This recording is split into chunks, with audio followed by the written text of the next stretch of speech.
Hello! So guys, so we just got back from the Soviet era arcade museum in downtown Moscow? Pretty central Moscow. Again, I'd say it's maybe like a 5-ish minute walk from Red Square. Yeah, like so it's really close. from our hotel, we literally walked down to the end of the road and we can either turn left to go to Red Square or we turned right to go to this place, and then it was maybe another 10-minute walk from there. Yeah, and then we walked back via Red Square, or right at the top of Red Square, and it only took a few minutes to get there. So really central. Super cool. Super. It seems to have a restaurant attached to it, but we didn't go into that. But you pay either 500 rubles for one person, or you pay 900 rubles for two, which works out to about £12 altogether, I think. Yeah, but it's you're not just like paying for your entry. Yeah. You also get a little box of coins, so you can go around. I didn't actually count how many. I think you get got. about 15-20 coins each, Yeah. so you get about 15-20 games. And you and they work for like all the different games. So honestly, like that's as much as I'd spend in an arcade anyway, easily. So if nothing else, it actually kind of limits what you can spend in the arcade. So it's kind of good. You can go back and buy more. Or we didn't. Yeah. But you can go back and buy more. I think we spent a good hour and a half, 2 hours in there. Yeah. Like there's a good selection of games.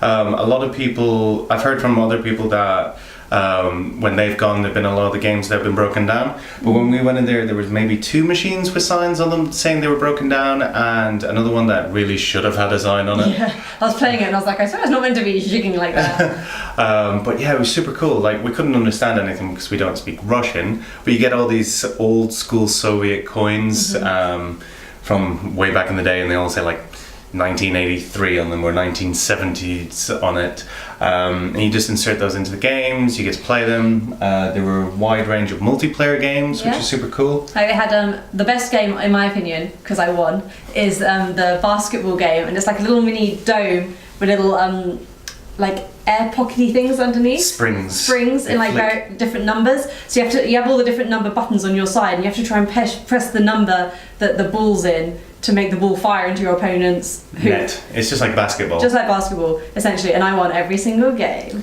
She did, but she then challenged me to a shooting game, and I won 600-0. So I swear my gun was broken. I swear my gun was broken. I was shooting those damn ferrets. Those ferrets were dead. My buttons were broken on the basketball game.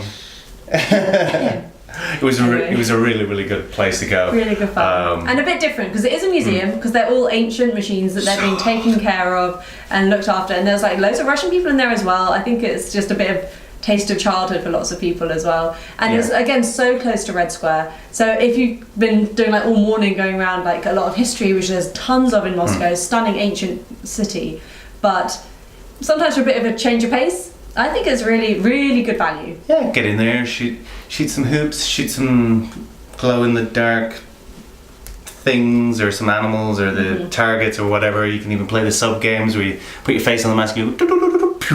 Oh, they had like an adventure save the princess type game that I tried 3 times, and I just died a lot. It's really hard. It's really hard. But yeah, definitely as a day out, or definitely to kill a couple of hours. If you get a couple of hours to kill, good place to go check out, because you can just go in there, you can faff around for a bit.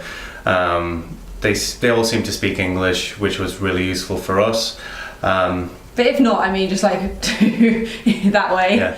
Yeah, it looks a bit like a burger joint. We weren't quite sure when we got there because it says like good burgers or something on the front. We were like, is this the place? Because we had it up on our maps and everything. And then we sort of spotted, we walked past it and spotted through the window some like really old looking football tables. Yeah. And we were like, yeah, this is the place. They also had a table hockey, which I've never seen before. Ice hockey. Yeah, table ice hockey, which is really hard to play. It's not like table football where you just have your like a few. It has like a million different levers that you have to try and keep track of.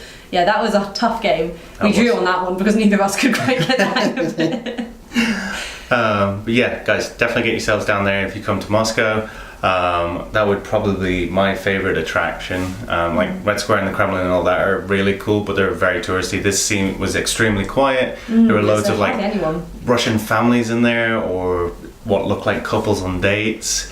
There were no tourists there. It was just us and a couple other people. That's true. They were all Russian people. When we were there was actually only about 4 other couples for maybe like 120 games or something. So we waited once for that adventure game that I kept losing. We waited for that for 5 minutes, but we didn't have to wait for any game ever. And we went 11 or 12 o'clock or something. Yeah, we went around lunchtime. We went to the perfect tourist time for people to go, but no tourists. It was really good. definitely my top of the pops when it comes to sightseeing in Moscow.